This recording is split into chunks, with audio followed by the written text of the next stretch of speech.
Good morning, everybody, and welcome to today's event organised and hosted by the Advertising Standards Authority. As everybody in this room knows, ASA is the independent self-regulatory body responsible for promoting, regulating and enforcing the highest standards in marketing in Ireland. And its purpose is to foster trust in advertising. And trust in an untrusting world is our theme today. And it's great to see so many people from so many different backgrounds in the room, not always the usual suspects indeed, which is fantastic. My name is Joyce, and I'm going to be moderating what promises to be an insightful and engaging session. We have a very impressive lineup of speakers who will share their expertise on various facets of advertising and beyond, from trust in communications to the challenge of regulation. In an era where truth, information and disinformation are pressing concerns, not only in advertising, but across all media, our speakers today will delve into the complexities of maintaining integrity and trust in a rapidly evolving environment. With the lines between fact and fiction often blurred, understanding these dynamics and what might be done about them is more important than ever. Our speakers bring a wealth of knowledge and experience to shed light on these issues, and they will also share fresh thinking on what might make for a more transparent and trustworthy media and communications environment.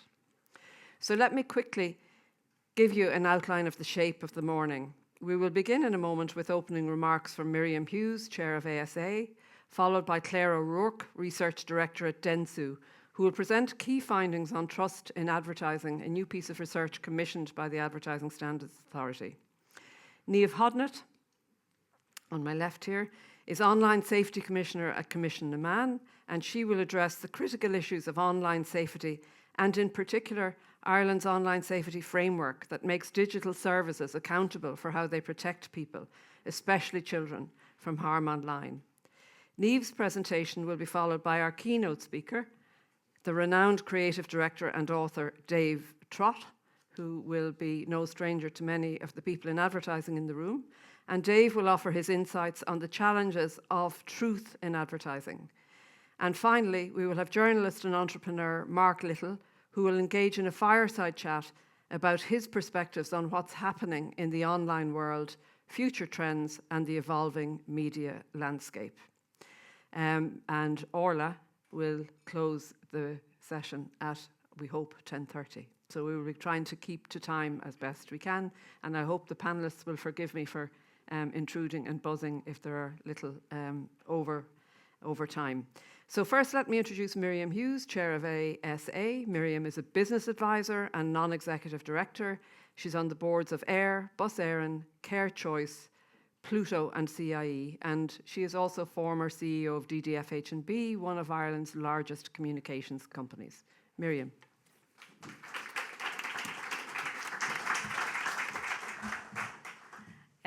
Thank you very much. Very nice to be here today, and a special thanks to Gary for chairing this. Gary and her team at Genesis helped the board and the executive of the ASA to evolve and refresh strategy, and that was a really important point in time. And certainly I came to the table about 18 months ago when a lot of this work had been done, and actually I'd have to say the view and the vision that we have going forward is one of strength, one of honesty, one of trust. And I think that's something, as we kind of think our way through all of the challenges that we have, that they're the values and respects that we need to bring to this piece. I think there's going to be some great inspiration and conversation. I hope there's some good questions, really about how we positively contribute to building trust in advertising, both online and offline, and do the right thing by the brands, by the industry, by government, but especially the customer, who actually has to work their way through all of the information that they see. I won't say any more about that because I know Niamh and Orla certainly are going to share some views to that agenda. But what I will say is in our evolving vision, the direction is really critical. So self-regulation and co-regulation sitting side by side, working together to be better, to be more effective. And we've never been more committed to that than ever before.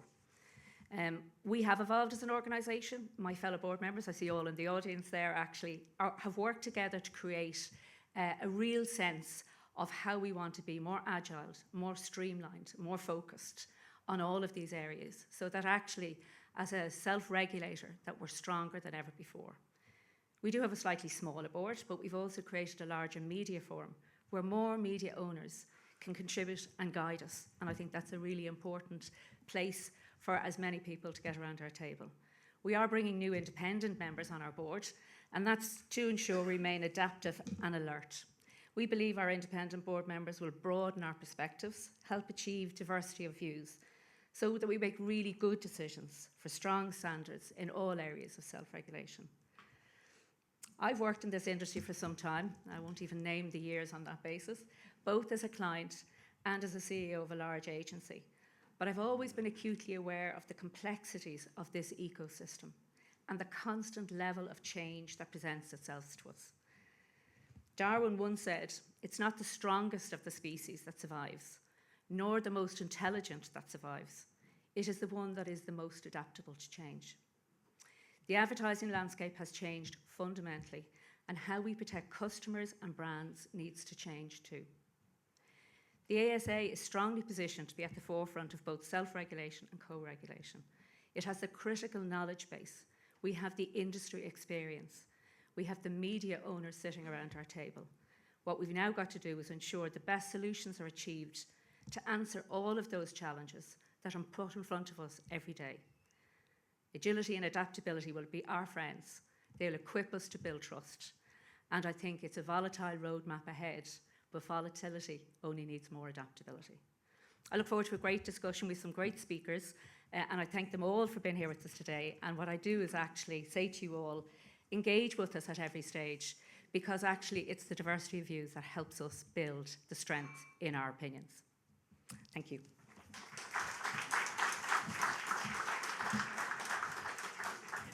Thank you very much, Miriam, and it's heartening to have such an open statement in a forum like this, so thank you. Now let me introduce Claire O'Rourke, who's Research Director at Dentsu, the leading global media agency. Claire leads Dentsu's award-winning quantitative and qualitative research team and will share key highlights of a recent study on trust in advertising commissioned by ASA. Claire. Thanks, Gary. Okay, so today what we wanted to talk about was trust in this untrusting world. So we all know how important trust is. It's huge importance both for business and consumers. According to Peter Field, it's actually doubled in the last 20 years, the correlation between trust and perceptions of quality. And we all know how important that is for our margins. And that's because trust is a really important heuristic for choice. When you look at what different brands are available, trust is one of the most important aspects. So us as advertisers, when we look out into this world, as mentioned, we're more likely to hear people talk about disinformation or fake news than we are to hear about people who are really engaging in trust. So as advertisers, what can we do? In Dentsu, we've spent a huge amount of time looking at this media ecosystem and what we call the attention economy. We know on average, adults are exposed to over 84 minutes of advertising a day, but we're really only paying proper attention to approximately 9 of those minutes. So when we get that really important attention, those eyes on screens, trust is particularly important in that context. What we see is, as Edelman's Trust Barometer says, across NGOs, business, government, and media, approximately 47% of Irish adults have trust. That's incredibly low. When we're looking at our advertising and where we put it, this means getting both the messaging and this context right is incredibly important. So this is when we engaged with the ASA to actually have a look at some of those media contexts. So we looked across the media ecosystem, and what we see is that actually our traditional media space is still incredibly trusted, but there's a huge differential when it comes to trust in those digital spaces. So nearly 3 in 5 people trust radio, a much beloved and, as we see, trusted part of the media ecosystem in Ireland, very different to lots of other markets.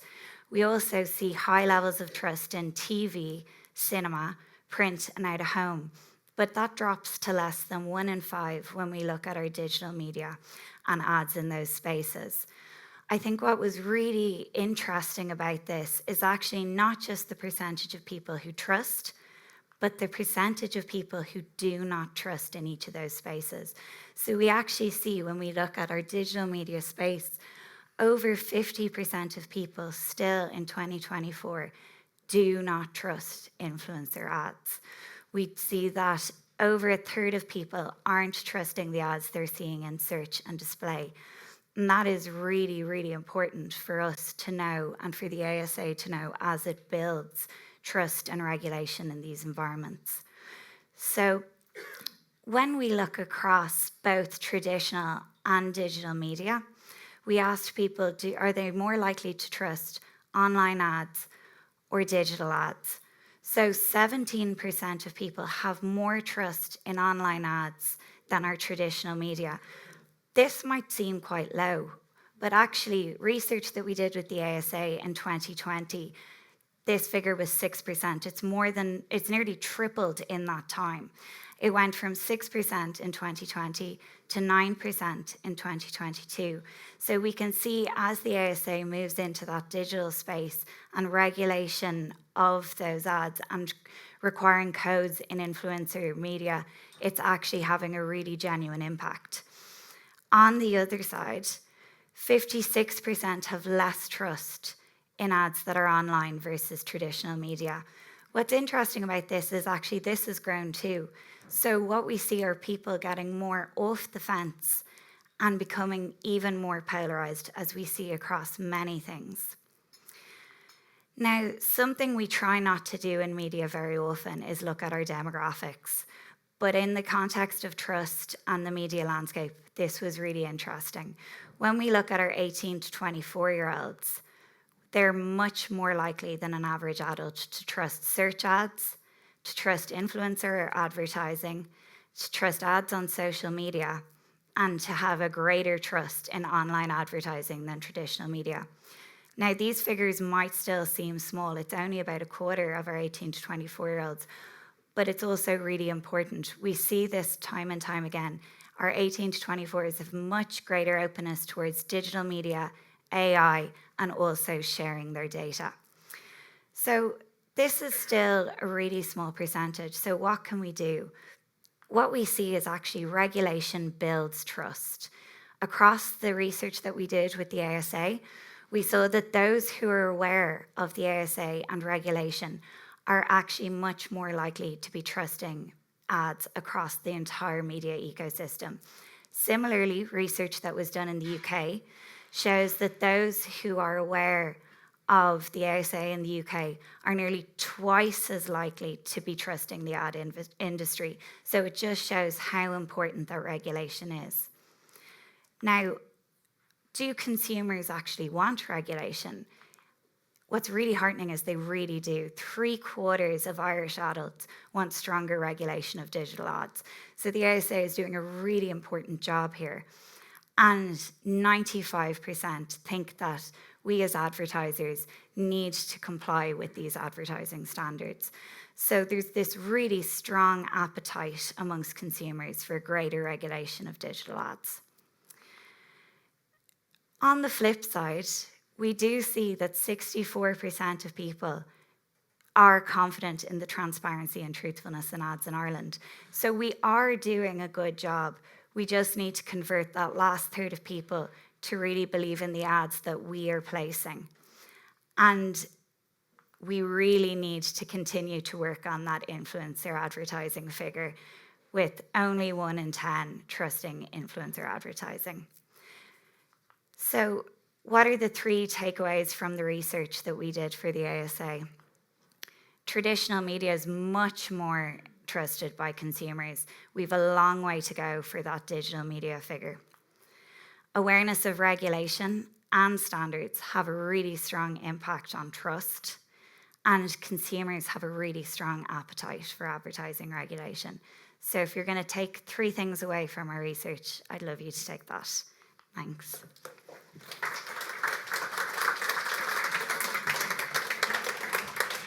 Thank you very much, Claire. Interesting stuff there, and a perfect segue for my introduction to Niamh Hodnett, the Online Safety Commissioner at Coimisiún Meán. Niamh is a solicitor with extensive expertise in designing, enforcing and managing compliance with regulatory obligations in the online and communications fields. Before joining Coimisiún Meán, Niamh was Legal and Regulatory Officer at Premier Lotteries, Head of Regulatory Affairs at 3 Ireland and a Senior Legal Advisor with Comreg. Please welcome Niamh to the room.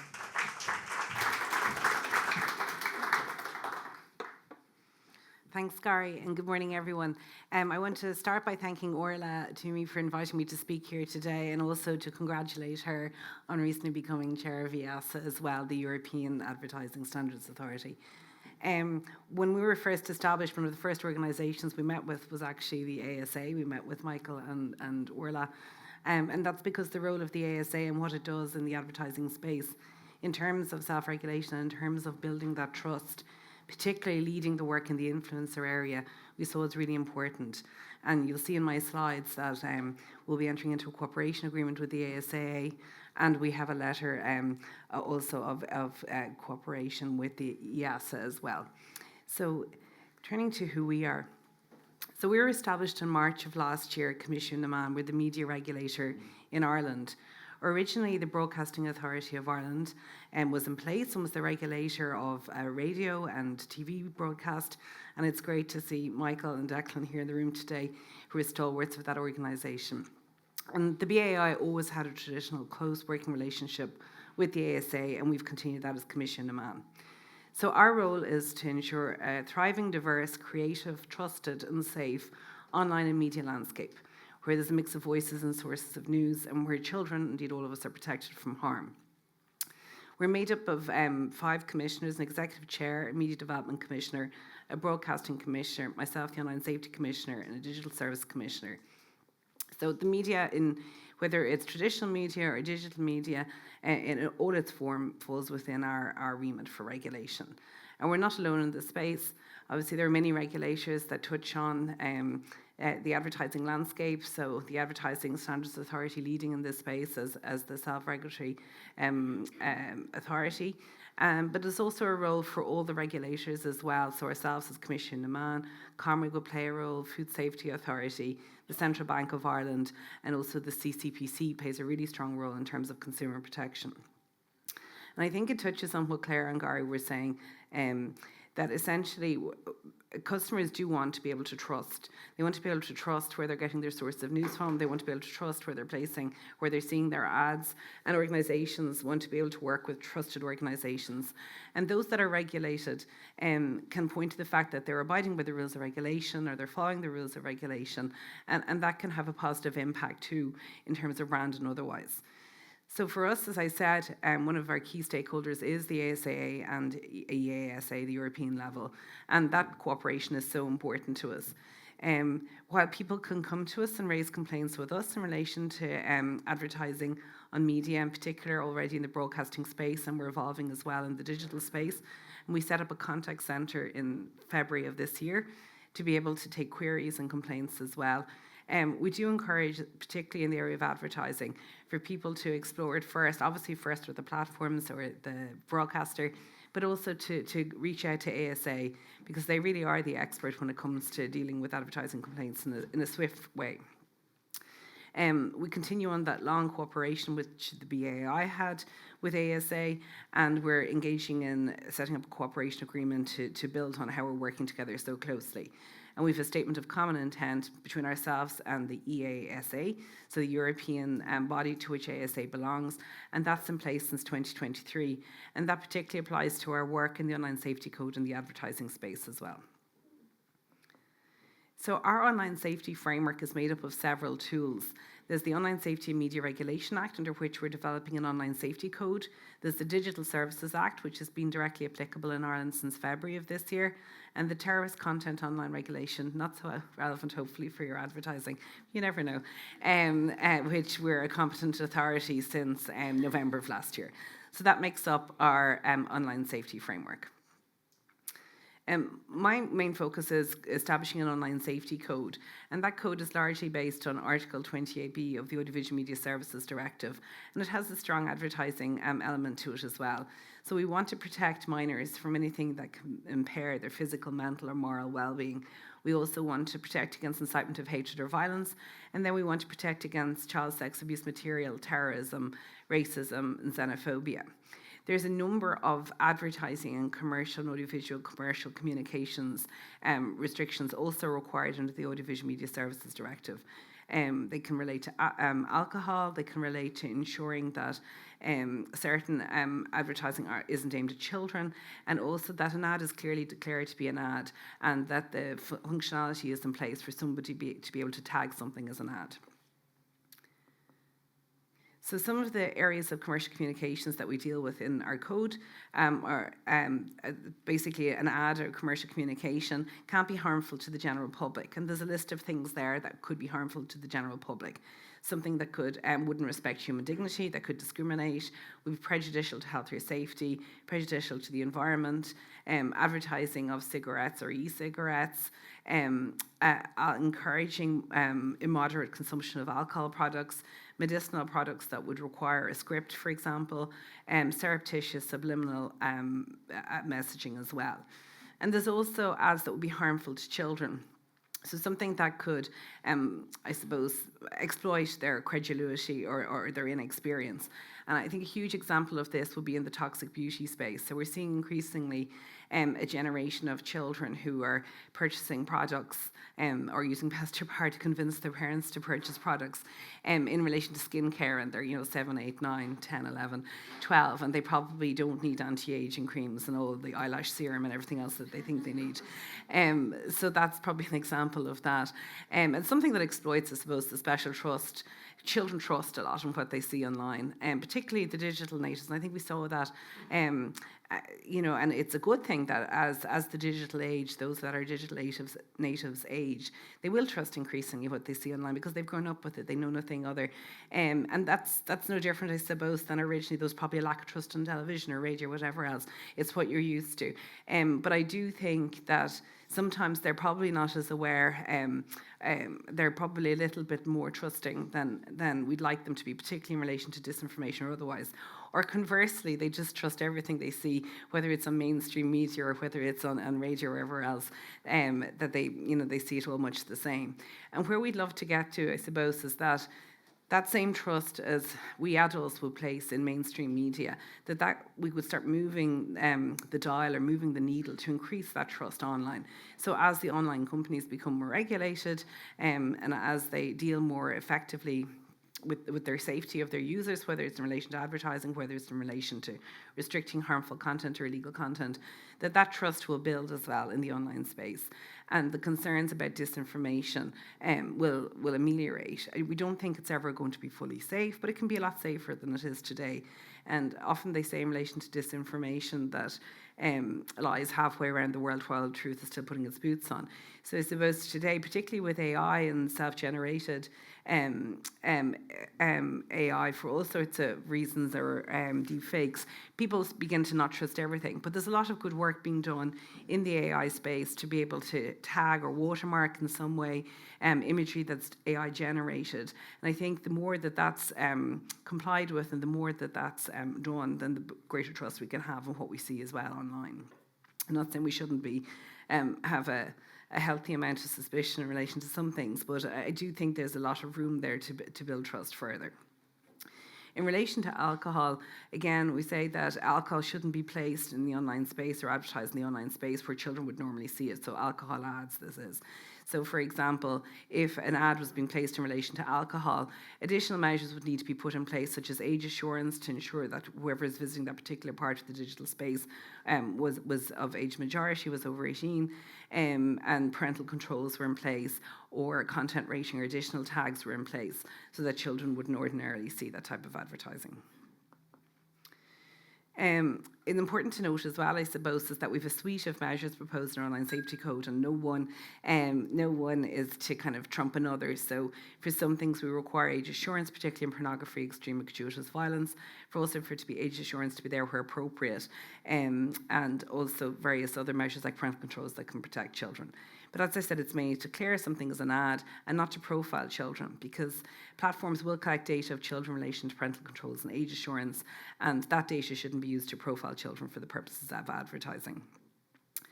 Under the Digital Services Act, there's also recommender systems that can be used for targeted advertising. And again, there's obligations there to ensure the protection of minors again. And so large platforms have to ensure that they offer a type of recommender system or fee that's not based on user profiling, and have to put mitigations in place to protect minors. So the Digital Services Act also deals with illegal material, so it can be illegal to place ads, for example, in relation to guns, in relation to weapons, in relation to different things. We do see these things. So it's illegal to create certain ads, and the Digital Services Act would make that a breach as well. And it also deals with disinformation, particularly that the large platforms have to put in place measures to mitigate against disinformation. And we've seen the large platforms do that recently in the area of advertising. We've all stood up instant response team, in the area of elections, we've all stood up instant response team to ensure that we're vigilant in relation to disinformation at this election time. So finally, just to note that we have that contact centre in place since February. If anyone has a query in relation to a matter, we can give further advice in relation to how to deal with particular concerns in the online world. It's not yet an individual complaints framework, but if there's a breach of the rules or breach of either the Digital Services Act or in future in the code, somebody can raise that with us, and our supervision team will look into that after the complaints team has received it. So the email is there, it's on our website as well, as is the phone number. So I suppose just to sum up, because Shauna's showing me I'm over time, to sum up, we're on a journey, we're relatively new. The Digital Service Act's only in place since February of this year. We're only established in March last year. The code will be in the autumn. But we do think that the regulation, in particular of the digital space, will help build trust. And that will have a positive benefit for consumers, for advertisers, for all of us essentially online. Thank you.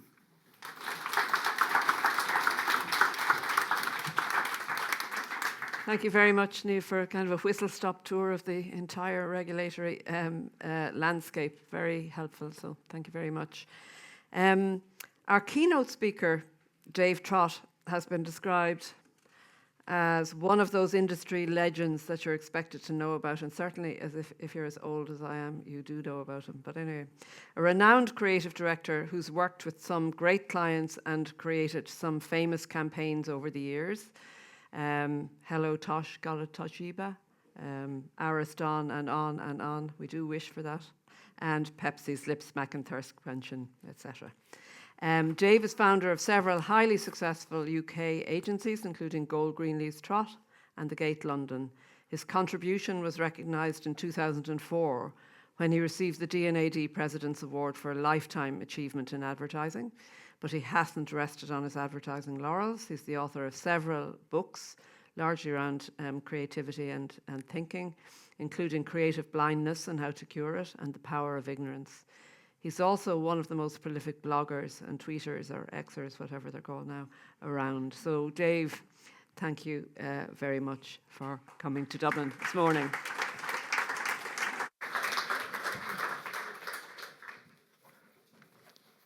Okie doke. I've only got half hour, so we're going to have to motor through this.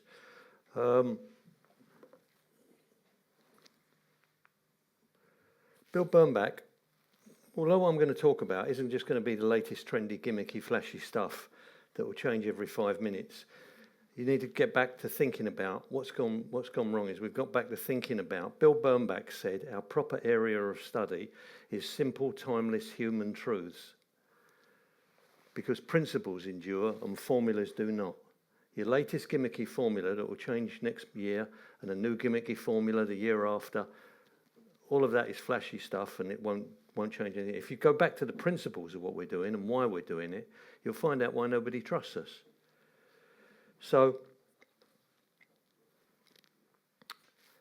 the post office back home has the largest miscarriage of justice in British history, and 900 900 post officers and postmasters were wrongly, innocent postmasters were prosecuted and resulted in bankruptcy, prison and suicide.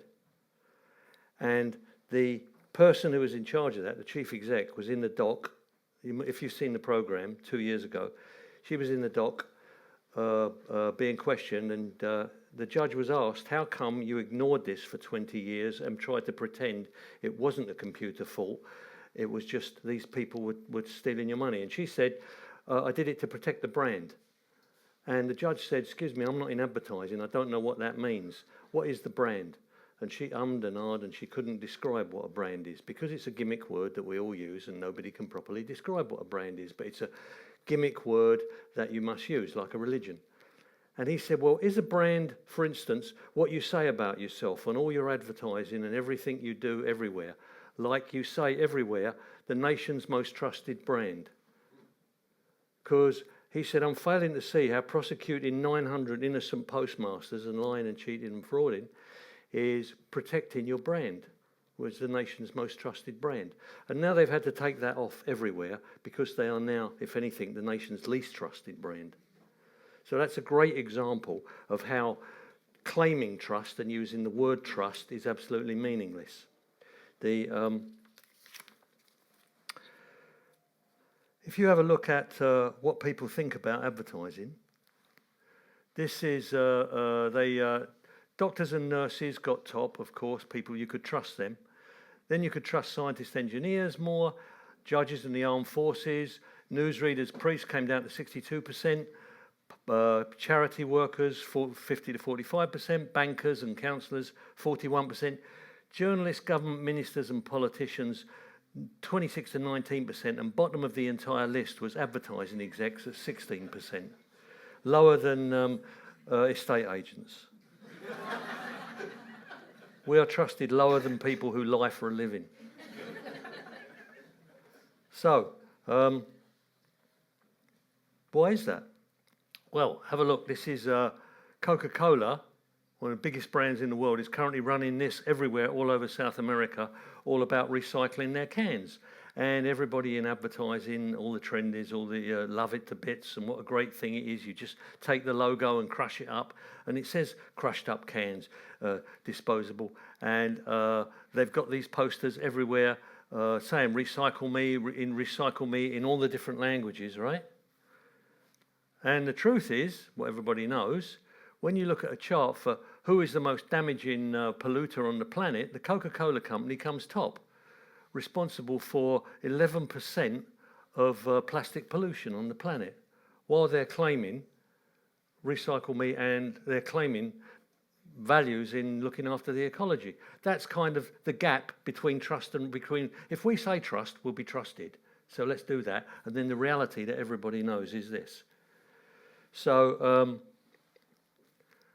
why is that? We use a different language. We don't speak like ordinary people. We think it's trendy. We prove who we are by the language we use. We think we are surgeons and doctors and physicists and scientists. And consequently, we speak the way you'd never speak to your relatives, never speak to your mates in the pub. You'd never speak outside to people like this. Brand audits, cluster groups, segmentation, penetration, content, CRM, SEO, CRS, OI, integrated transactional heuristic paradox, native advertising, value-added differentials, core competency, hygiene factors, ideation, demographics, psychographics, profile testing, deliverables, storytelling, brand profile, activation, narrowcasting, acquisition, data capture, deep dive, and gatekeepers. Nobody outside this room knows what the fuck that means. And yet that's the language we talk to ourselves in to prove that we are doing a serious job. We can't use ordinary language like the people we're talking to, because that would mean we don't know our job. So because we suspect that marketing is a do-nothing job, we try to dress it up with posh language. We try to use jargon. And I was doing a pitch once for Morrison's supermarkets years and years ago, and the guy who owned the market was there, and my partner, the business guy in our business, Mike Greenlees, he's the chief exec, And I'm the creative guy. He's the distributor. And we're sitting there, and Mike said to this guy, I see what your problem. In order to increase stock turn, you need to optimize your on-shelf margins. And they had a conversation about that, and I would write this stuff down because it was like jargon to me, and I thought sometime I might need this. I might write a play or something. And when we got in the car park afterwards, I said, what did that mean, Mike? In order to increase stock turn, you need to optimize your on-shelf margins. And Mike said, well, it's not difficult. Stock turn is how fast you sell stuff, and on-shelf margins is the amount between what you buy it for and what you sell it at. So cheaper you make it, the more you can sell. And I said, why didn't you say that? And Mike said, well, he would have never given us the business, would he? It doesn't sound like we are super specialists who know everything if I use that kind of language. Here, Squire, make it cheaper and people will buy more. I've got to say, in order to increase stock turn, you've got to optimise your on-shelf margins. And then he'll think we're experts. So that's where we're at. We talk this jargon, and it's not the language of the people. And we think people are so stupid they don't know that. We disguise the fact that we think we've got a job where we do nothing, and we disguise it with long words. And I'll give you a chart where if you go to the guy who started actually turning this around and doing good advertising was a guy called Bill Bernbach. A lot of what I'm going to show you here is the old stuff, all in principles. So back in the 50s, this is what advertising looked like in America if you added it all together. It's much the same as you could do nowadays with everything we've got, but it looked like this. This is what... The new Rambler Classic. It's flipping the town. This is the Classic, the new Rambler Classic, the brand new 61 Rambler Classic. Pontiac is a revelation in beauty. Pontiac is big and roomy. Pontiac is long, long, long on economy.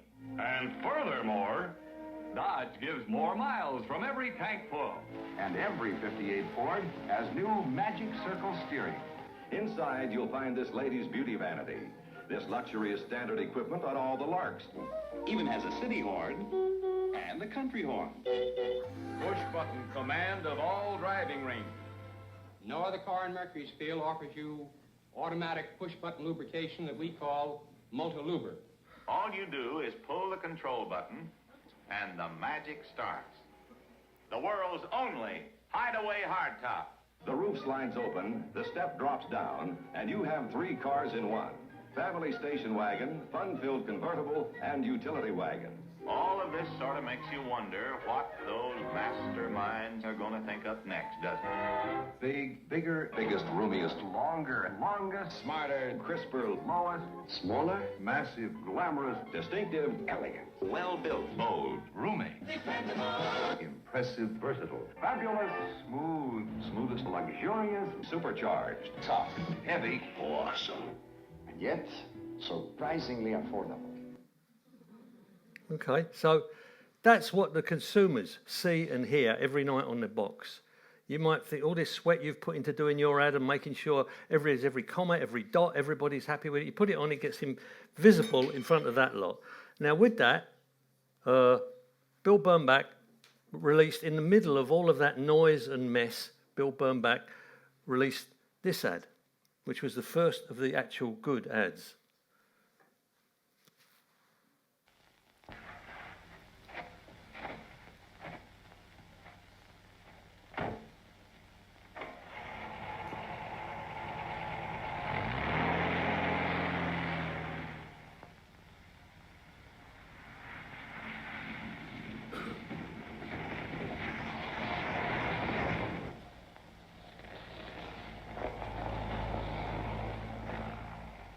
Have you ever wondered how the man who drives a snowplow drives to the snowplow?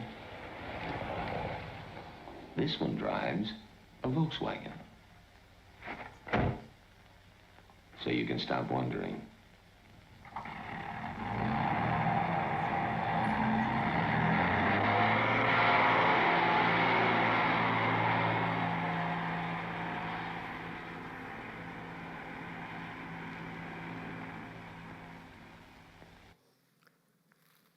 No logo, no claims, no bigger, faster, longer, better, cheaper, wider, just empty And one simple thing that everybody can understand, in simple language that everybody can understand. And that built the company that has buried Detroit, and all of the other super longer, wider, better cars now don't exist. And Detroit is now a dead city. And Volkswagen is the biggest company on the world, the biggest auto company in the world, running, and they started off running press ads like this. Really empty, simple, clean, no overclaim, just stuff ordinary people can understand. And it allowed them to run ads like this. And now the star of the 1949 Auto Show, the car of the future, the car the public wants, the all-new DeSoto. The long skirts will be the next look on the fashion scene. The Studebaker will be the next look on the automotive scene. So there's no doubt about it, next year every car in America will have holes in its side. So command to see if you're buying your next car for keeps. Is your nearby Packard dealer? The 49 Hudson is the car for you! So Volkswagen will constantly be changing, improving, and refining this car. Not necessarily to keep in style with the times, but to make a better car, which means to all of you, better miles. Of all the promises made at the 1949 Auto Show, we at Volkswagen kept ours. Okay, you see, and punters can understand. You just trust that. Everybody else is doing all the glitz and the noise and everything like that.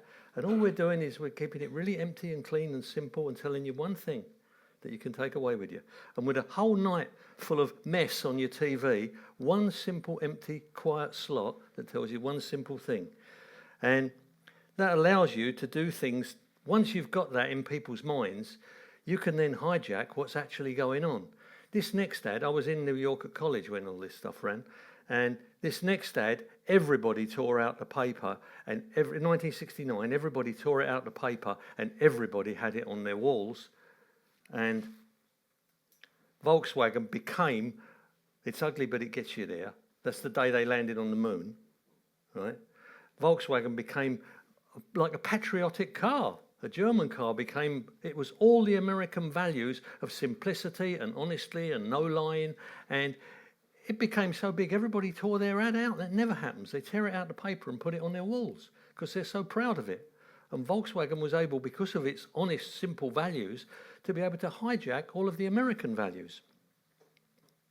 Now, so that's the first thing I want to talk about, language. Second thing I want to talk to you about, another Bill Bernbach quote, a small admission gains a large acceptance. This is about common sense.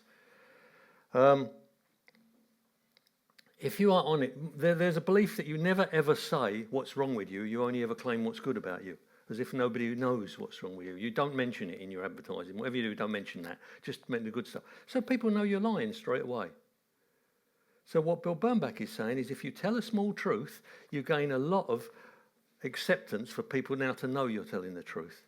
And here's a for instance for you. This was a really successful ad. John Lindsay, when I was there, it's an old ad now, but John Lindsay was the mayor of New York, and there'd been a lot of trouble all over America, riots and crime and all strikes and all sorts of things. And John Lindsay, it didn't look like he was going to get re-elected. So what he did is he did this ad.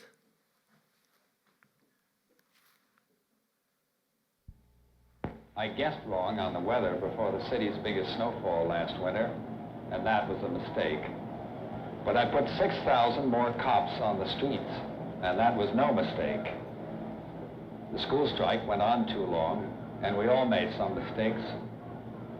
But I brought 225,000 new jobs to this town, and that was no mistake.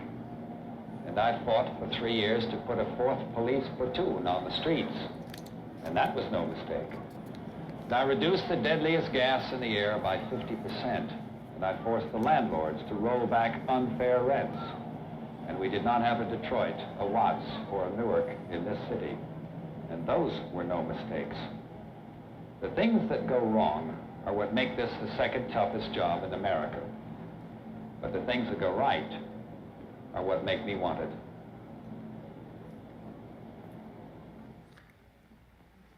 He got re-elected against all the odds because he'd had a terrible, terrible 4 years. And like Bill Bernbach said, a small admission gains a big acceptance. If you want trust, you admit what's gone wrong before you start to claim what you're going to do. Our politicians could learn a lot from this. Next, another one here is Avis. Avis was a tiny little rent-a-car company. Hertz owned everything. Again, this is going way back, decades. Hertz owned everything. Avis was one of 5 or 6 little tiny rent-a-car companies, along with Alamo, American, National. Avis was just another company.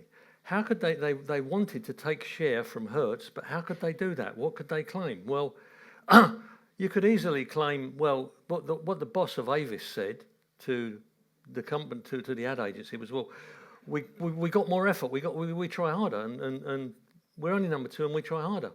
And the boss said, well, why is that a good thing though? You say you try harder, everybody claims they try harder. Coca-Cola can claim they try harder. General Motors can claim they try harder. What have you got? And he said, well, we're smaller, we have to try harder. And suddenly you've got a small admission gains a big acceptance. And you've got this campaign, Avis is only number 2 in rent-a-cars, so we try harder. We try harder now becomes believable because a small admission gains a big acceptance. And that allowed them, we try harder, now was believable, and that became Avis's line. Avis is only number 2 in rent-a-cars, so why go with us? And then you talk about why we try harder and why it's true. When you're only number 2, you try harder or else. And that enabled them to then go on and do all of their press ads with, we can't afford unwashed cars. We can't afford half-empty gas tanks. We can't afford to make you wait. The implied thing is unlike Hertz, the fat cat. We can't afford dirty ashtrays.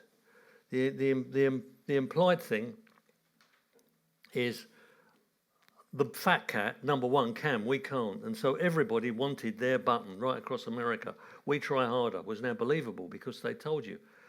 But it was so believable and so much part of the American, the little guy tries harder and you feel sympathy for the little guy and he's on top. Now, obviously, they grew like crazy, Avis, as a result of this. But it came to be a problem because everybody wanted it. And in Vietnam, the Marines used to wear them on their hats, these neon white badges.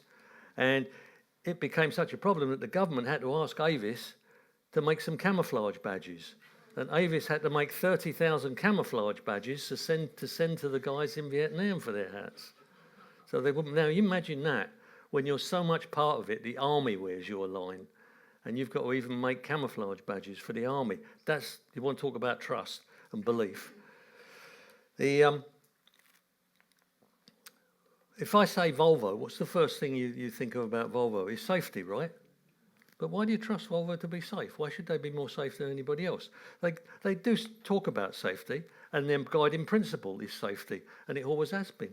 But what's the backup for that? Because the third thing I want to talk to you about, after language and after common sense, the third thing is truth. So what's the truth here? Well, the truth is, before Volvo, seatbelts were just lap belts. And loads of people would just fall forward and crash their head into the dashboard or the steering wheel. Volvo invented the 3-point seatbelt, which is now mandatory on every car you buy nowadays because Volvo patented it and then didn't enforce the patent because they said it's too important to save lives for us to enforce the patent. So they made it an open patent, they gave it away, and it's estimated to have saved 1 million lives. Now Volvo could claim that because it's true. Volvo can claim safety because it's true. And Volvo can then do ads like 1 in 4 accidents are like this one. Fortunately, my car comes equipped with SIPS, Volvo's technologically advanced side impact protection system. Most cars these days have door bars. But this innovation goes much further. The energy of the crash is dispersed through special roof, door, and floor pillars, and the speed of the intrusion is actually reduced. Now, here's the clever bit. This unit is collapsing, so my seat can move away from the van and create a survival space. Volvo, a car you can believe in. You see what they call it, a car you can believe in, because that it's true. Here's another true one. There's a BBC video. Just tick off the bits as you go through this.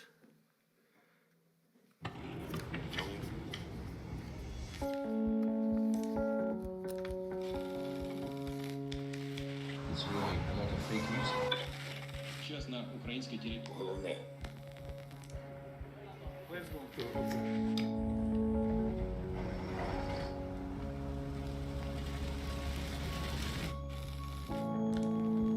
Mr. BBC? More bodies here. Are they going to get past here? Are they going to get past you and these men?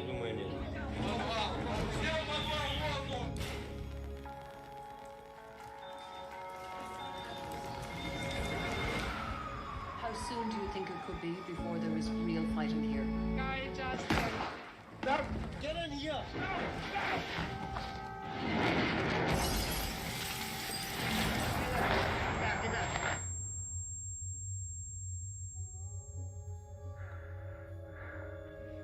Refugees are getting out of here, and so are we. Chaos here. People desperate to get on board. It's awful. And I just want to understand from you. I left my parents in Sweden. They couldn't come with you.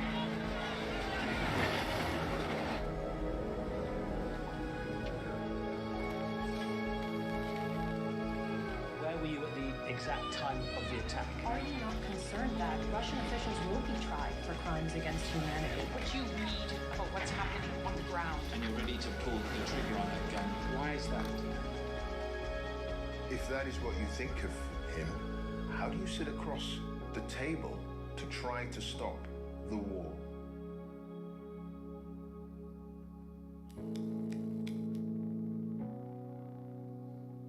Live in 5, 4, 3.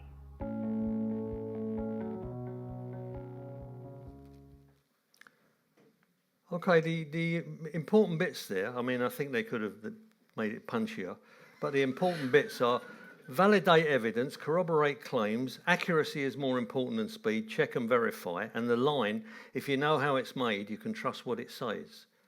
And the final line, trust is earned. So if you want to talk about trust, trust is earned.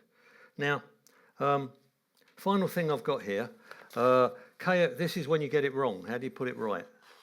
So KFC, you have KFC over here? Yeah. Okay. KFC, you know, is, I don't know if you know, back home, 900 restaurants were closed. They changed suppliers, and then they got it wrong, and 900 of their outlets were closed, and no chickens were delivered. So which meant for best part of a week, you couldn't go to KFC and get anything. The shops were shut. And it was really embarrassing until they got it back. And how do they now announce that KFC's back? So they ran this ad. And they ran it in the Sun and the Metro because it's got a higher trust factor than online. If they just ran it online, it's flicked past and it's jokey. But the Sun and the Metro, between them, had 6 million readers. And it generated 700 free articles and 219 million online mentions, which is all about how to say you're sorry with a bit of humility and a bit of recognition and a bit of truth, and actually, rather than trying to just sweep it under the carpet and meanwhile say, but KFC's fabulous and wonderful and bigger and wider and longer and everything else, you just talk like your people talk, and talk in a way that it will get picked up and it will get used and it will get passed on, which is why it got 219 million online mentions. You create free media by giving people something they can use, and you don't do that with jargon that nobody can understand. So the three takeaways for me is language, common sense, and truth. If you tick those three boxes, you're going to have trust. Thanks.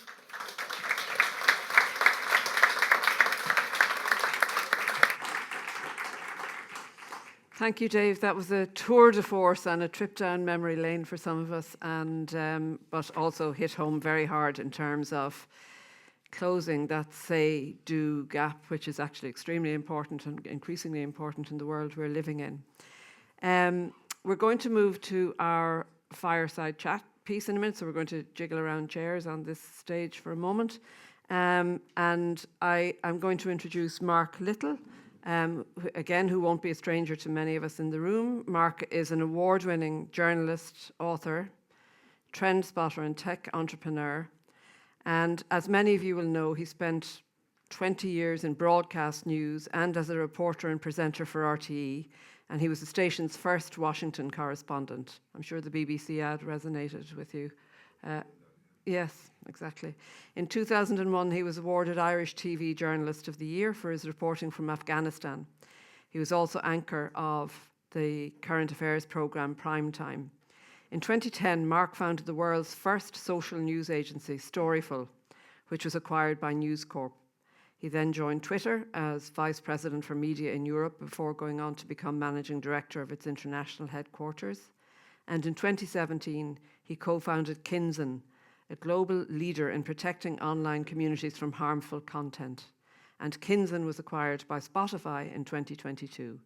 And Mark is currently a consultant working independently, having spent a little bit of time with Spotify after the acquisition. So we're going to move, I think, yeah.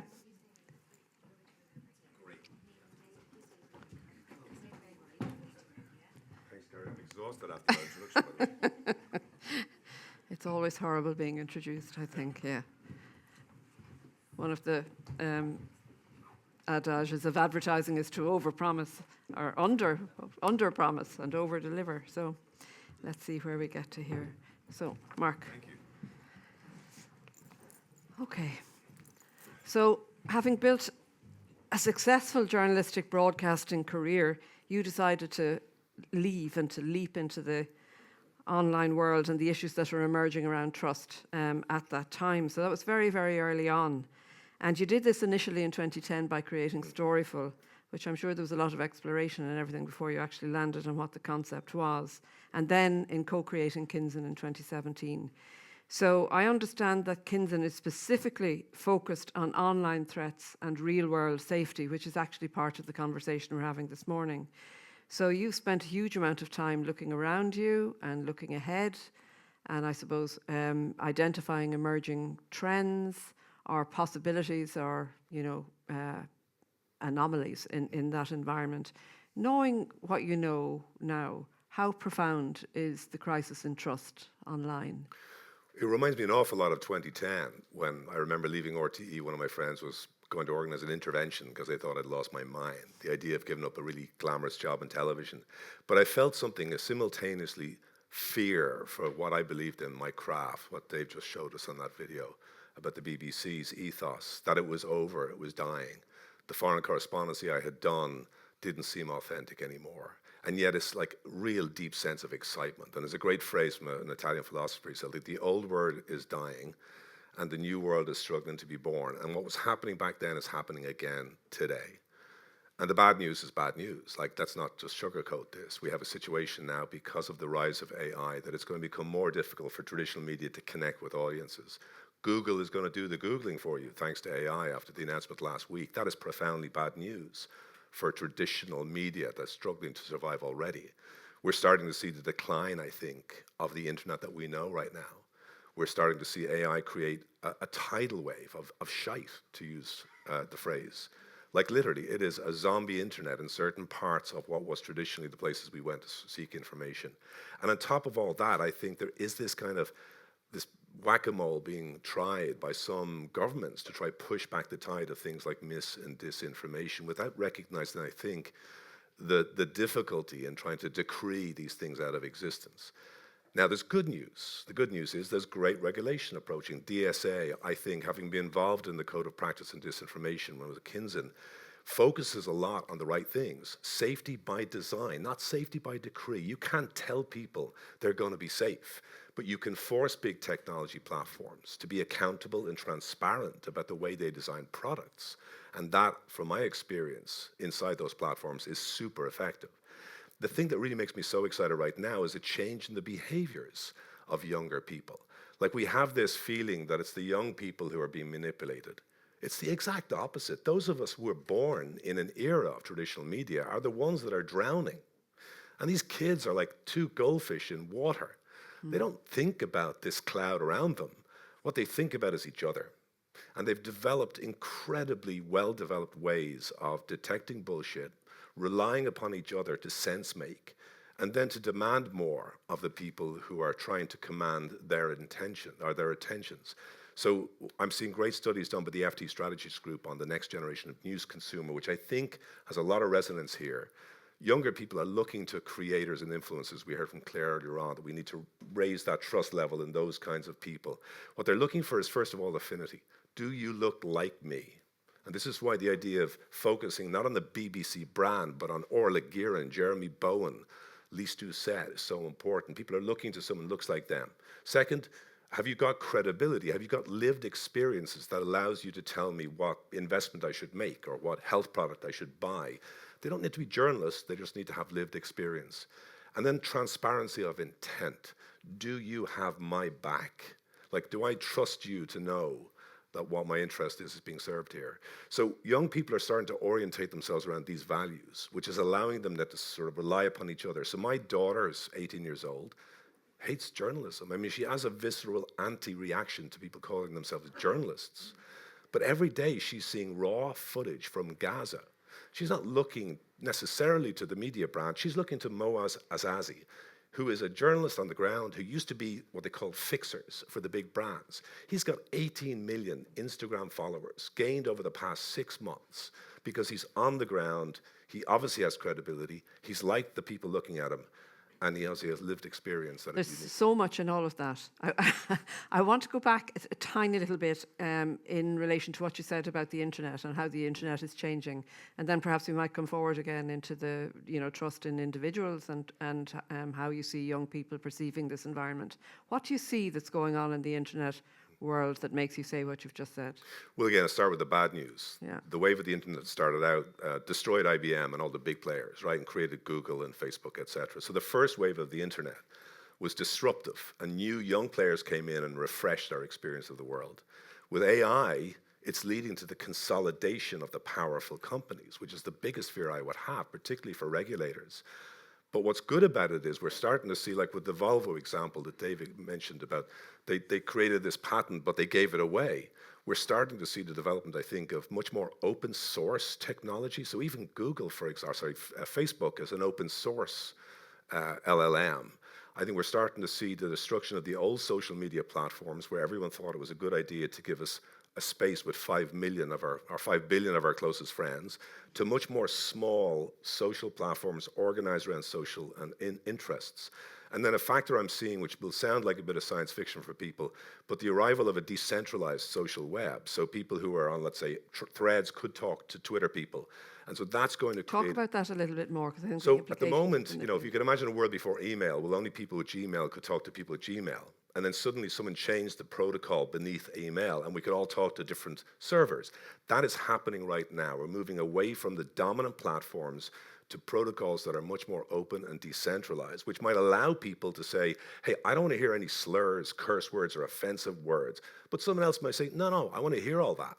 And everybody would have their own decentralized choice. That, for me, is one of the most exciting things. And the final thing I think we're moving away from is away from an attention economy, where you had to grab someone's attention for a couple of seconds, the eyeballs. We talked about it in billions of eyeballs, to an intention economy. It's a phrase coined by Doc Searles about when I come to somebody, I want to give them a sense of agency. We all want to be the person who sees through the Studebaker and the Packard. We want to be the people who knows what's happened at the Volkswagen. But what was happening there was Volkswagen was giving agency to people. You can get through the snow with this car, not try get them with the latest gimmick. So I do think that's where we're moving, which is the ultimate good news. I think we will demand brands give us a sense of empowerment and an agency in a world where we often feel very powerless. And is that something that you're sensing that younger people actually want and need and are demanding from this environment, digital natives, to use the horrible Yeah, phrase? and I was looking at two examples. First, Vietnam. Do you think those soldiers were wearing "We Try Harder," without a great sense of irony and protest against the war? Do you think John Lindsay was a successful mayor of New York? He wasn't. He turned out to be one of the worst mayors of the city. So while people will give you that time of day for a promise you make, they will hold you to that promise if you're a young person. And I think there's a lot more ways that people are navigating through their friends' networks to actually let people in. So it's just like a friend network. Like someone here might be a movie buff, someone might be a tech buff, someone's a music buff. You turn to your friend network to ask them.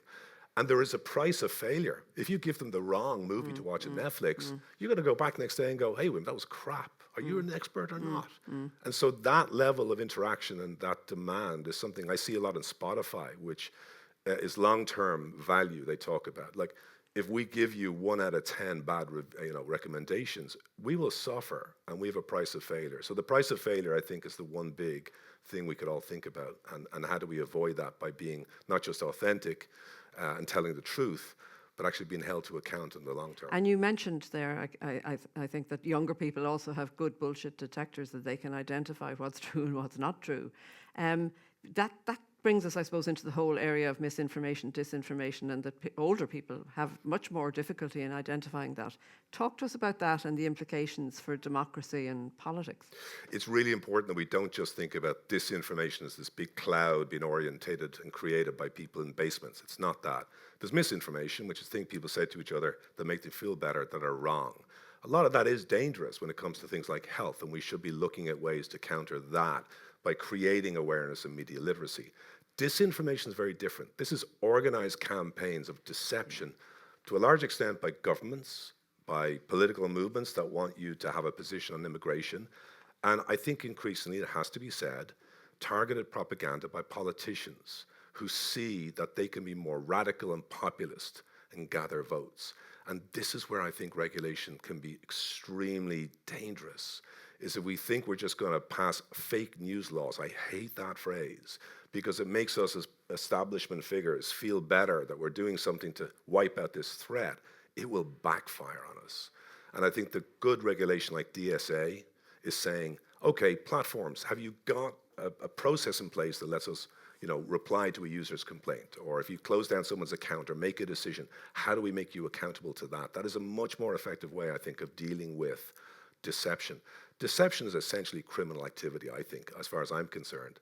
Saying something that's wrong is not a matter for the government to outlaw. And that's why I would distinguish between things like incitement to violence and incitement to hate. Passing a law to ban hateful speech, I think, is going to blow back on you. Making sure that you are dealing with the most serious problems, like incitement to violence, disinformation by governments, propaganda campaigns to undermine our democracy. This is about making the internet much more transparent and to make the price of doing that very, very high. But you will find that a lot of mainstream media and a lot of mainstream politicians are a lot of the problem at the moment in spreading what is quite obviously anger and outrage. And that's where I fear that sometimes when I hear establishment politicians telling us it's all going to be okay because we're going to pass a law, I worry. But isn't it also true that that trend is magnified and accelerated by algorithms? Okay, so I'm looking at the Dublin riots, and because I'm looking at the Dublin riots, I'm fed more stuff and so on. So what responsibilities do you believe that the platforms actually have, even outside of the regulatory environment, in terms of an ethical position? First thing is we have to guarantee that researchers from academic institutions can get inside and see what the algorithms are doing. Algorithms are just recipes, right? The real problem is not the recipe, it's the food ingredient. And so what's going into the algorithm to make you outraged? Because that's the way the business model so far with social media has worked. It works by making you feel something in your stomach, that like it's a physical feeling. You feel outraged, I want to share this or like this. That's the way the first generation of social media was designed. So first thing is we need to make sure that the rules, and this is what the DSA is so good at, is say, listen, we want to see what's going on behind the recipe. We want to have researchers monitor the reaction of people to see over time how is the toxic effect being created. And at that point, you will have an obligation to change that, to make it open. And finally, choice. I think we have to give way more thought, and I think this is what I was so inspired by what was happening with Commissioner Meán, is to give us all a sense of power, to give us a sense that we can be the resistance to the hate, the anger we see in our feeds. First of all, by just not following certain platforms, but secondly, knowing that you can complain, and your complaint will be dealt with in a very thorough way and go straight to that platform, and that platform can see that there's a multi-million-dollar fine if it cannot explain how the black box So works. you're optimistic about regulation? Well, listen, put it this way. I think like 2008 with the financial crisis, where all the banks didn't know how all these derivatives worked, and it dragged down the economy. We're in that moment now where a lot of the platforms, to be honest, don't really understand how these algorithms work. So if we can get the right kind of regulation that emphasizes transparency and accountability, avoids the too big to fail philosophy of 2008, and make sure that it's all about that openness, then I think we could be in a very strong position to see the good news beginning to become reality. But we're not powerless. That's the one thing I want people to take away. I have a little buzzer there also. So, Great. Mark, you mentioned your daughter and the fact that she doesn't like journalists. And I'm reminded, and a lot of the people in this room will have Marshall McLuhan's, the medium is the message in mind. And so who do we trust?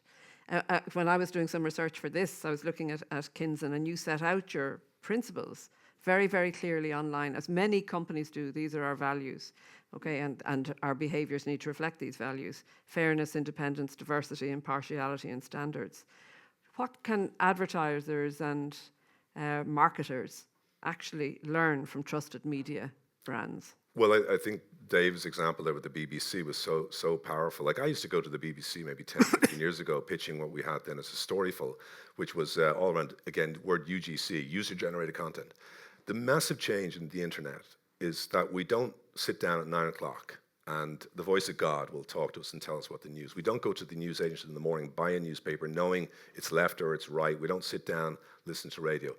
We, the audience, are now the creators.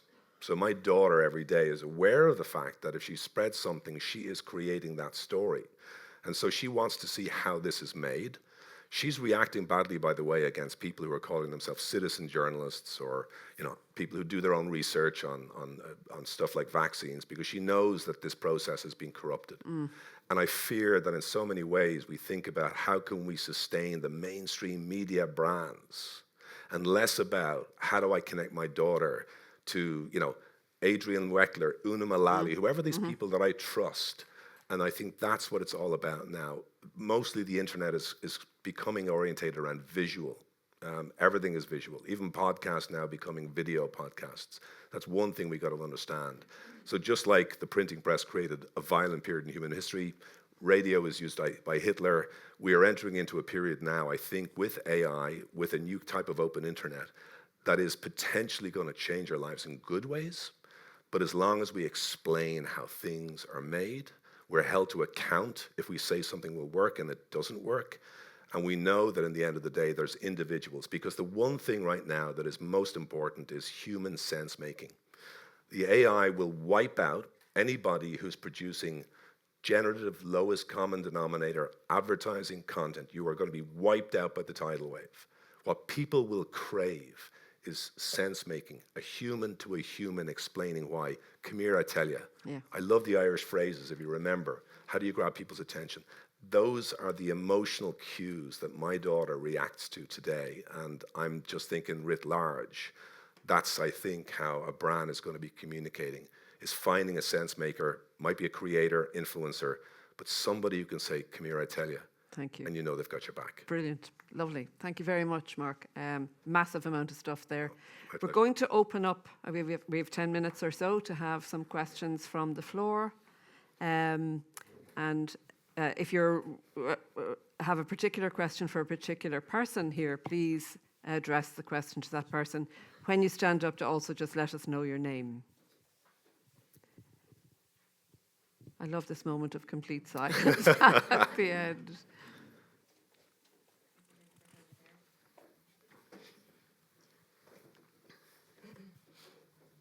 Thank you. Good morning. Thanks a million. Elizabeth Sheehan. I'm on the board of the ASA. I'm also the chair of a movement called AdNet Zero, which is about the advertising industry driving down our emissions from our activities. And actually, it was in the context of what you said, Dave, about admitting failures, admitting your mistakes, and in order to really tell the truth and to move forward. I'm thinking of the of greenwashing and the concerns that many brands and companies have about actually speaking about what they're doing in terms of addressing climate change or changing what they're doing in terms of sustainability. So I'm really interested in your thoughts on this, and how you can help brands and people navigate that. So Elizabeth, is there anybody you'd like to address that? I'm interested in Dave and also potentially Mark's point of view on that if you had the time. Thank you very much. It's about how advertisers should address truth, I suppose, and the issue of greenwashing. Dave? I'm a creative, so I'm not in marketing. So it's obvious every night I watch TV and there's 10 ads in a break and there's 4 breaks in an hour, so that's 40 ads, and I watch 4 hours of TV, so that's 160 ads I watch a night. Everybody who watches an average amount of TV 4 hours a night, it's 160 ads you're watching. And the numbers I know are 20 billion quid is spent on all forms of advertising in the UK. Of that, 4% is remembered positively, 7% is remembered negatively, 89% isn't noticed or remembered. Greenwashing is just more pollution, visual pollution. While you're waiting for it's what it's always been. While you're waiting for your program to come on, the same old ad you've already seen 5 times tonight. Someone uses your product and they all dance in the streets, and it's meaningless. And if you're in our business, you know 5 marketing people in a committee have said, well, don't forget to mention how big it is, and don't forget to mention you get 2 for 1, and don't forget to mention that it's durable, and don't forget, and you must mention it's all different colours, all different races, all different peoples, and don't forget to mention that we've got credentials in the green area, and don't forget blah, blah, blah, blah. And that's in 30 seconds. That's one 30-second spot, and every 30-second spot you think everybody's watching your ad tonight, and that's all they're watching, and after it they're going to pick it apart like a quiz, and it's all just pollution. And greenwashing is just another piece of the pollution that goes in there, like you saw with Coca-Cola. I could have put up any number of that. It's just to keep it out there. Kids seem to be into that stuff. Let's do it. So it's just more of the hypocrisy and the greed, and it's just why we end up being rated lower than estate agents. So if you think that many young people don't watch television at all, so they're taking their information from other sources. They are, but I mean, in many ways, just one thing I would say to advertisers is don't judge the success of your campaign by whether or not the Adweek or whoever thought it was a great campaign, or the Irish Times thought you're doing a fantastic job at trying to promote this sustainability message. Watch out for the people who every day are just online trying to pick holes in what you're saying, and engage with them. I think a lot about financial products. One of the studies that was recently done was just talking about the credibility attached to plain bagel. One account. Just this person is one of the most incredibly powerful and influential personal finance podcasters in the United States. If I was a brand right now and I was launching some sort of financial product, I would not be trying to court Bloomberg. I would be trying to court Plain Bagel. Tell me what's wrong. I think also pay attention to unintended consequences of language. Be a bit playful when you see somebody coming at you. So I think this is another thing I see a lot of with young people. They do appreciate a playful tone of voice. They do appreciate when someone screws up, that the same person that told you it was going to be great turns up to tell you why we're sorry it wasn't and what we're going to do about it. And it's just that follow through. The final thing I would say also, young people have a really good sense of what's creepy. And Eric Schmidt, the former Google CEO, once said, what did Google do? Well, beside don't be evil, it was we go as close as possible to the creepy line and then don't walk over it. That creepy line is much closer to you than you think. So I would be listening to the voices online who have influence, telling you why what you're doing is creepy, why it's not working, engage honestly, but on those platforms as well, that those people are active, not in your billboard campaigns or on traditional media spend. Thank you, Mark. Anybody else from the floor? Yes. Hi, Michael Kelly. I'm the Chief Executive of the Independent Broadcasters, and I was delighted to see Claire's research earlier saying that radio actually has 58% trust in contrast with the social media companies. And I suppose I'd be less sanguine about the social media companies than some of the discussion. And I'm just wondering, because they don't see themselves as publishers, because they don't have an overt commitment to fact-checking or verification or even truth, is there any way that they can actually be brought back under control, or are they just going to consume themselves and the rest of us? Thank you, Michael. I'll give this a go. I think something that Mark said there as well struck a chord. So in addition to the Digital Services Act and the Online Safety and Media Regulation Act, and we're not alone in this space in Ireland, we're working together with all the regulators across the EU and indeed globally as part of the Global Online Safety Regulators Network. But we really are taking a safety by design approach, and we expect the platforms to do the same. Because if they're just going to wait for the fines to come and the enforcement to come, which will come, then that's not going to get the behavioural change we all want to see. So we want to see the platforms start at the outset when they're looking at product or service design, and to think about it from the perspective of safety, security and privacy. And many of them would already carry out a data protection impact assessment or privacy impact assessment. But it's to see that same safety impact assessment to take place at that point in time, to think about how is this going to mean for children, for others, and to carry that out diligently at the outset. And that can be a way of mitigating against the risks online. The underlying legislative framework, as you say, doesn't allow for them to be considered to be publishers. So they have an exemption from liability, but that does change when something is pointed out to them as being harmful or being illegal. So under the Digital Services Act and the Online Safety and Media Regulation Act, when they become aware through a complaint of a user or otherwise, then that shifts, and they can no longer rely on no knowledge of that particular matter being illegal or harmful. In addition to that, the large platforms have to carry out a risk assessment. So separate to waiting for it to be flagged in a whack-a-mole kind of way, they have to carry out a risk assessment in advance of new product launches or otherwise, and a risk assessment generally of their platform and the dangers it entails. And they have to take mitigation steps to address those risks. And if that risk assessment and mitigations aren't effective, then ourselves or the European Commission can and do take action. I think recommender systems is one area we're really concerned about: the toxic feeds, the amplification of harmful content and the polarisation it can lead to of societies in other words. The European Commission has taken a case against several platforms in relation to harmful recommender systems, and we as the Digital Services Coordinator in Ireland is supporting the European Commission actively with those investigations as well, because we have got a lot of evidence about, frankly, the harmful effects that certain algorithms can cause and how they could be made safer. And I suppose we want to see behavioural change. We saw the European Commission stop TikTok launch TikTok Lite in certain jurisdictions, with Spain, was other countries, not Ireland, and compared it to cigarettes light. And I think there's a very narrow window for the social media companies, from a branding perspective or otherwise, to turn around that image that is social media the new smoking.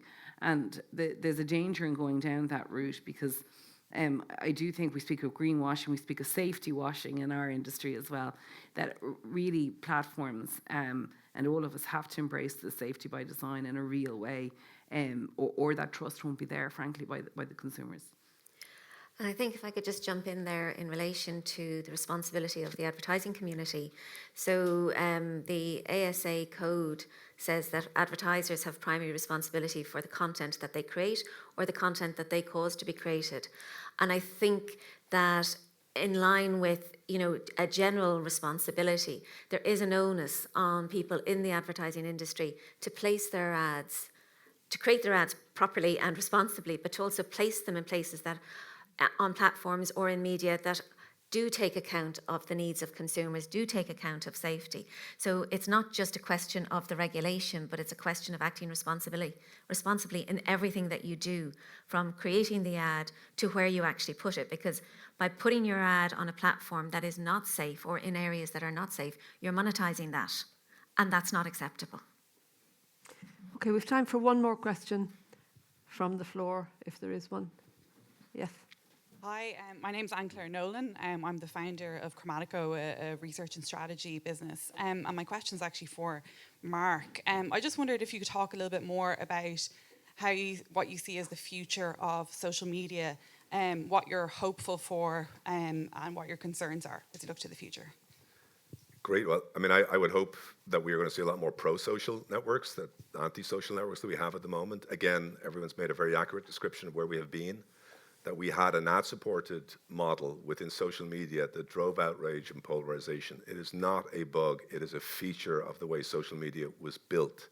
We have benefits, I think, now in the emergence of platforms that are about subscriptions. I happened to work for Spotify for a long time. That's a subscription model.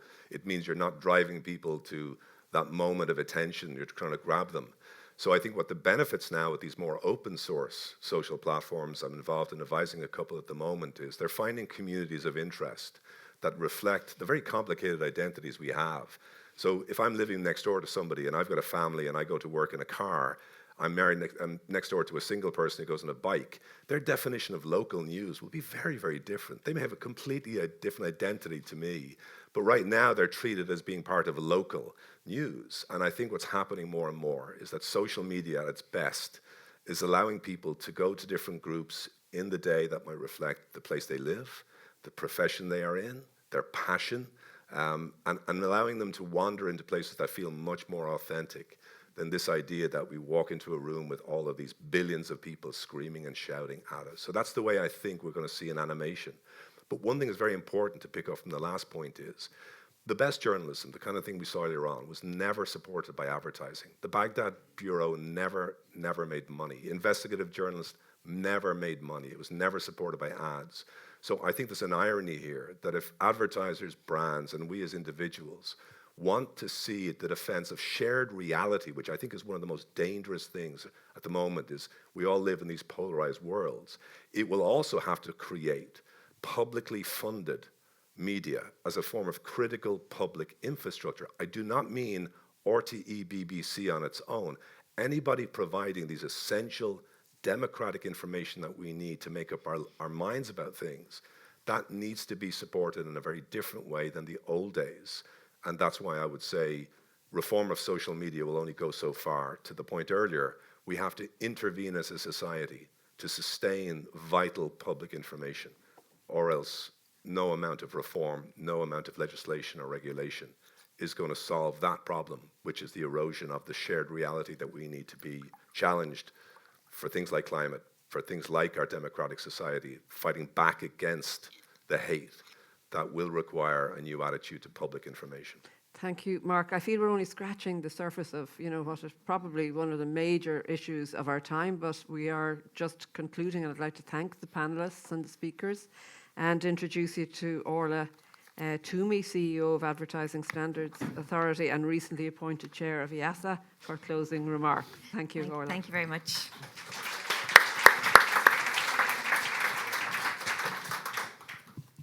So I won't keep you too long because I know we're up against it on time, but a fascinating discussion. Thank you very much to everyone. So from our bespoke research, which Claire mentioned earlier, together with the earlier presentations and discussions this morning, trust continues to show up as a core and tangible challenge, not only for society generally, but also for advertising, and it remains truly important for consumers. We initiated a new organisational strategy 18 months ago, which Miriam referred to, with our renewed purpose to foster trust in advertising for all. Fostering trust cannot be achieved alone. Collaboration is key. And behind me, you can see many of the organisations that are represented here this morning. And your support and collaboration with any aspect of our organisation is welcome, and indeed it is critical. From a regulatory perspective, to foster trust, and as part of our strategic intent, we are looking to show up differently in many spheres. We are becoming more visible and more vocal intentionally.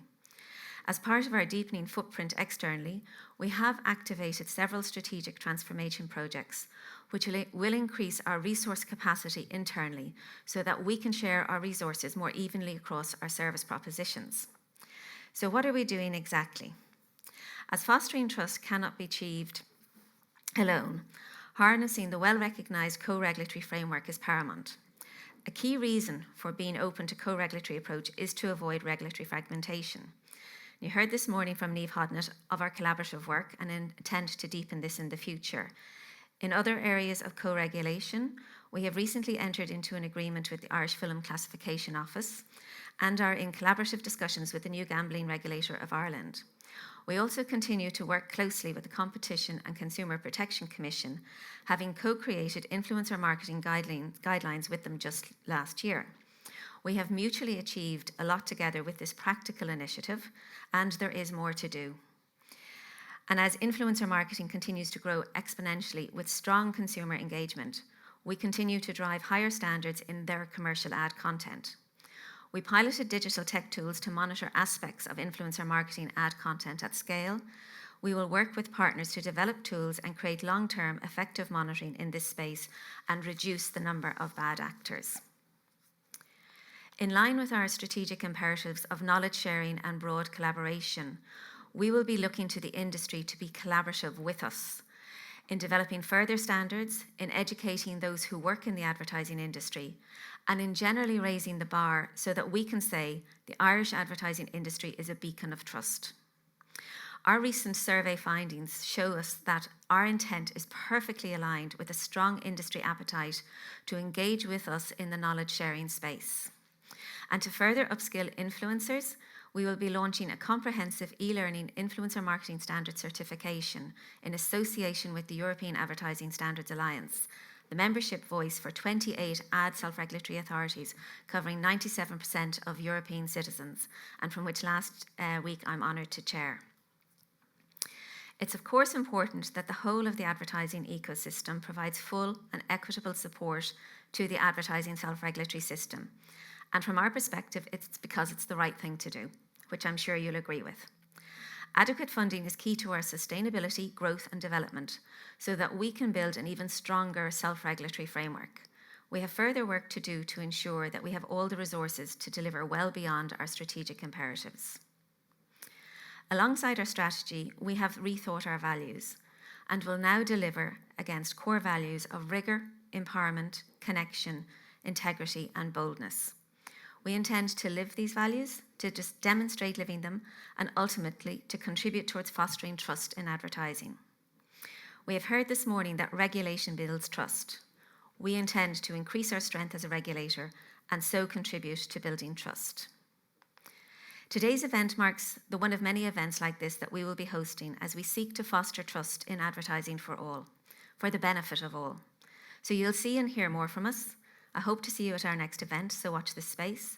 And thank you for joining us here today.